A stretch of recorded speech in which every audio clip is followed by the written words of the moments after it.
So first of all welcome to our channel Divya and जानना चाहूंगी आपकी जो अपकमिंग आ गई है द बॉक्स, उसके बारे में क्या कुछ बताना चाहेंगे अपने वेब सीरीज के बारे में? द बॉक्स एक बहुत ही सुंदर छोटा सा वाक्य है जो आजकल मैंने देखा है कि लोगों के दिमाग में यही सब चलता है पर वो खुल के बोल नहीं पाते। मैं लोगों को बोलना चाहती हूँ कि जब तुम बात करोगे इसके बारे में, आई कैन नॉट गारंटी कि तुम्हें रिलीफ मिलेगा या तुम्हारे मेंटल हेल्थ इम्प्रूव होगी, बट इतना मुझे पता है कि बांटने से कम लोग तुम्हारा ख्याल रखेंगे आसपास। लोग वो थोड़े से कंसिडरेट हो जाएंगे। जो शायद तुम्हें चाहिए वो शायद तुम्हें मिल जाएगा। तुम्हारी खुद की मेंटल हेल्थ ठीक हो जाएगी। तो बात करने से सब कुछ ठीक हो सकता है and that is what I want to tell people that mental health, if you are going through something you need to tell them.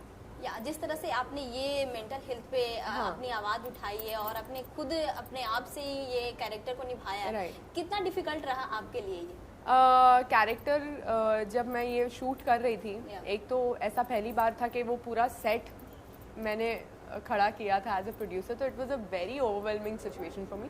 और जहाँ तक बात आई उस कैरेक्टर की जो वो बॉक्स में बंद थी, वो कैरेक्टर मैंने खुद ही लिखा है एंड मैंने कहीं ना कहीं अपनी लाइफ में कम समय के लिए पर वैसा मैंने ज़रूर फील किया है जब पापा नहीं थे एंड वो जो फीलिंग थी वो मैं लोगों को बताना चाहती थी। एंड जब वो शूट चल रहा था मेरे दिमाग में यही था कि ये दिल पे लगनी चाहिए और I hope I have done that job right. या सो बिग बॉस 15 में OTT प्लेटफॉर्म जब जा रही थी आप, उसके पहले हमने इंटरव्यू किया था और आप बहुत ही ज्यादा एक्साइटेड नजर आ रही थी, नर्वसनेस भी थी आपके फेस पे, कैसे करेंगे क्या करेंगे। आप गई, सबका दिल जीती, ट्रॉफी भी जीती। आप क्या कुछ सीख कर बाहर निकली हैं बिग बॉस 15 से, ये जानना चाहूँगी। बिल्कुल, मैं हमेशा अपने आप के लिए सोचती थी कि मैं अकेले कर लूँगी एंड अब मैं बोल सकती हूँ मैंने कर लिया। तो आई थिंक मेरे लिए बहुत इम्पॉर्टेंट था। मैंने अपनी सेल्फ रिस्पेक्ट का साथ दिया, मैंने अपने आप का साथ दिया, वो बहुत ज़रूरी है एक इंसान में। एंड शो जीतना लोगों को याद रहेगा ज़िंदगी भर, ऑल ओके, बट मैं चाहती थी कि मेरी जर्नी से लोग अपनी लाइफ में कुछ उस चीज़ को यूज़ कर चुके बिकॉज मैं एज अ पब्लिक फिगर, मुझे सिर्फ ऐसा ही एक पब्लिक फिगर नहीं बनना है जो सिर्फ अपना अपना काम करते रहे। मुझे चाहिए कि लोगों के साथ मेरा कनेक्शन बना रहे बिकॉज मैं रियलिटी शो से आई थी तो मेरे साथ लोगों का पर्सनल कनेक्ट बना हुआ था।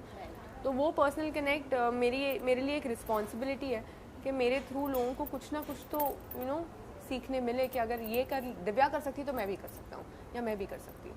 तो बस मेरा वही इंटेंशन था और ट्रॉफी से ज़्यादा आई थिंक मैं अपनी जर्नी को अपनी ट्रॉफी मानती हूँ। ओके, सो जानना चाहूँगी कि अभी बिग बॉस 15 कितना फॉलो कर रही हैं? स्टार्टिंग में किया था फिर मैं बिजी हो गई, तो अभी थोड़ा थोड़ा कर रही हूँ, वीकेंड का बाद देख लेती हूँ।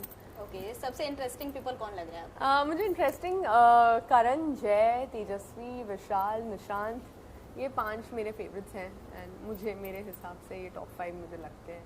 ओके, और सबसे ज़्यादा जिस तरह से मैनिपुलेटिव अगर बोलूँ कौन लगता है? मैनिपुलेशन खराब वर्ड नहीं है, पता नहीं क्यों लोगों को ये बुरा लगता है, पर ये भी एक आर्ट है। ऐसे रियलिटी शो में मैनिपुलेट करना आसान नहीं है and I think Vishal is a good manipulator. Okay, अगर वाइल्ड कार्ड एंट्री होगी आपकी बिग बॉस 15 में तो आप किस तरह से गेम प्ले करेंगे? किसके साथ दोस्ती भाई होगी, जैसा तुम सोच के जाते हो वैसा तो कभी कुछ होता नहीं है बिग बॉस में, पर जब तुम अंदर चले जाते हो तब तुम्हें वो सिचुएशन समझ में आती है और उस हिसाब से तुम एक्ट करते हो।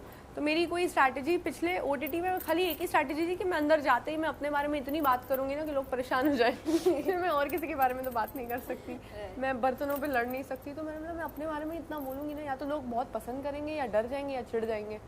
तो वो तीनों चीज़ें हुई हैं एंड इस बार आई डोंट नो, इस बार ऑलरेडी उन्होंने जर्नी देखी होगी तो आई कुडंट डू मच। या रिसेंटली आपको ये आप शूटिंग करते नजर आई थी भारती के साथ, तो किस तरह का आपका एक्सपीरियंस रहा? बॉन्ड्स या फिर किस तरह के गेम खेली आप, ये जानना चाहूँगी।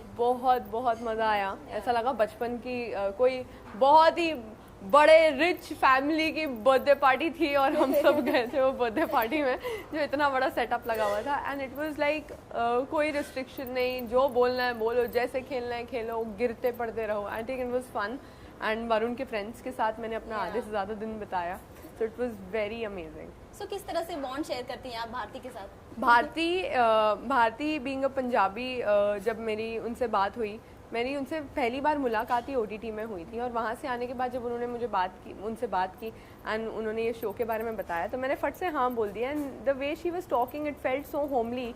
शी इज़ लाइक, तू पंजाबी है? मैं क्या हाँ। तुसी अमृतसर दे? मैं क्या हाँ। तो फिर this connect just started. And मुझे पता है मेरा भी एक यूट्यूब चैनल है, मैंने भी अभी द बॉक्स बनाया है। मुझे पता है एक चीज़ को खड़ा करने में कितनी मेहनत लगती है, एक चीज़ को एक हिम्मत चाहिए, इतना सारा एज अ प्रोड्यूसर तुम करो। तो भारती और हर्ष ने जो एक ये स्टेप उठाया है, इतना बड़ा प्रोडक्शन और सब कुछ खुद से करने का, we have always seen them doing it for colours और सम अनदर शो, बट इन्होंने ये पहली बार किया है, मुझे बहुत प्राउड फील हुआ। तो मैंने बोला नहीं, वी शुड डू दिस। उनके शो पे प्रियांक शर्मा भी गए थे, और कुछ आपके बारे में भी बातचीत हाँ, हुई थी। So, क्या कुछ बोलना मैंने देखा चाहेंगे? नहीं, मैंने सुना है, मैंने देखा नहीं। उन्होंने कहा आपके साथ वो काम करना पसंद करेंगे। हाँ, बिल्कुल बिल्कुल बिल्कुल। मतलब एज एक्टर्स मुझे चैलेंजेस पसंद है, एक्टिंग पसंद है। तो I think it will be and we can not deny that Divya Priyank had a great chemistry. We cannot deny that, and we would like to test it in our acting jobs. And now that I am very happy, I am very sorted, and Varun तो हंसता है, वो बोलता है तुम लोगों को पता नहीं क्या ही था जो भी था, it was very now it looks very funny. उस टाइम पे जो भी था बहुत scary था. तो हम काम करना चाहेंगे यार, and he's a good actor, he's a good dancer. I would love to work with him. Okay. So cartel में आपने बहुत ही अमेजिंग जर्नी दिखाई है, किस तरह से आप एक्सप्लेन करना चाहेंगे अगर कार्टेल की जर्नी को एक्सप्लेन करना होगा तो? कार्टेल मेरे लिए एक ड्रीम प्रोजेक्ट था। जब ये स्क्रिप्ट मैंने सुनी थी एंड आई वाज लाइक कि ये तो करना पड़ेगा, ये तो बहुत अच्छा है और इसमें मेहनत भी बहुत जाएगी। तो हर कैरेक्टर के लिए मैंने बहुत मेहनत की थी, एक एक दो महीना ऑब्जर्व किया एक एक कैरेक्टर को in real life. I used to search for people जो थोड़े से उनके बॉडी लैंग्वेज, उनका हाल चाल, वो सब थोड़ा सा सीख लूँ, थोड़ा सा कुछ समझ लूँ। एंड बहुत मेहनत की and I am so glad कि मेरा ऐसा एक्टिंग का कोई ऐसा प्रोजेक्ट आया जिसमें मैं होप कर रही थी कि लोग वो चीज़ देखें। And thankfully with Bigg Boss OTT काफ़ी अटेंशन मिला है कार्टेल को, because I was already inside the house and somebody who's inside the house, उसका बाहर शो आया है तो वो अटेंशन तो जाना ही है। We all know that. So I think that has help me and as an actor also I established myself somewhere कि मैं कर सकती हूँ। ओके, सो वरुण और आपकी जो जोड़ी है फैंस ऑडियंस को काफी ज्यादा पसंद आती है, क्या कुछ बोलना चाहेंगे? साथ में काम करेंगे या फिर शादी को लेकर क्या कुछ? साथ में तो हम अभी तरसा रहे हैं सबको, हम साथ में अभी इतनी जल्दी काम नहीं करेंगे बिकॉज लोगों ने हमें रियल लाइफ में इतना ज़्यादा देख लिया है कि एक्टिंग में भी साथ में देखेंगे, कहीं डर लग रहा है कहीं बोर ना हो जाए हमसे तो नहीं, बट एनीवे, बट हमें एज एन एक्टर्स हमें इतना पता है कि हमें ग्रो करना है एंड हम दोनों एक दूसरे के साथ कुछ ज़्यादा ही कंफर्टेबल है। तो अगर हम अपने कंफर्ट जोन से बाहर जाके दूसरे एक्टर्स के साथ कर रहे हैं काम और दूसरे एक्टर्स के साथ परफॉर्म कर रहे हैं, आई थिंक वो ही हमें और सिखाएगा। हमें जितना सीखना था एक दूसरे से अब तक वो हमने सीख लिया है एंड आगे 2-3 साल बाद जब जब हम दोनों बाहर अलग अलग दुनिया से ट्रेन होके आएंगे, फिर मिलेंगे, फिर एक प्रोजेक्ट में साथ में काम करेंगे, तो वो एक्साइटमेंट भी रहती है थोड़ी। हमें काम करने के लिए भी वो एक्साइटमेंट चाहिए, तो टाइम तो लगेगा। ओके, सो शादी को लेकर क्या कुछ डिस्कशन होती है आप? होती रहती है, ऐसी कोई स्ट्रेस नहीं है, वो बहुत होता है, बहुत सालों से हो रहा है, पर यही है कि कुछ गोल्स हैं कि एक अच्छा खासा घर हो जाए, हमारा खुद का घर हो और हम लोग थोड़े से सिक्योर्ड हो जाए, उसके बाद विल टेक स्टेप। ओके, सो अभी फेस्टिव सीजन चल रहा है, किस तरह से दिवाली सेलिब्रेट करने वाली हैं आप? दिवाली मेरी हमेशा ही बहुत सिंपल होती है। Diwali for me is a very homely and ऐसा घर का माहौल, घर बदला बदला लगता है। दिवाली में हमेशा आपको घर बदला हुआ लगता है, लाइटिंग्स इतनी होती है, दिए इतने होते हैं, तो घर पे ही रहूँगी, ज़्यादा कहीं बाहर नहीं जाऊँगी। ओके, सो जानना चाहूँगी दिवाली में जैसे दिए या फिर लाइट को लेकर ही चर्चा होती है, आप किस तरह से लाइट को एक्सप्लेन करना चाहेंगे अपने लाइफ? दिव्या का मतलब कोई लैंग्वेजेस में लाइट है, तो लाइट मेरे लिए, दिया मेरे लिए एक it gives me happiness, so Diwali is all about happiness.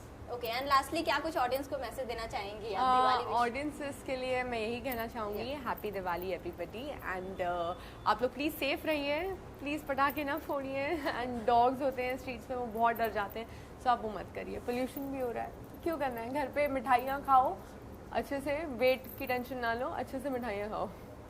Thank you so much.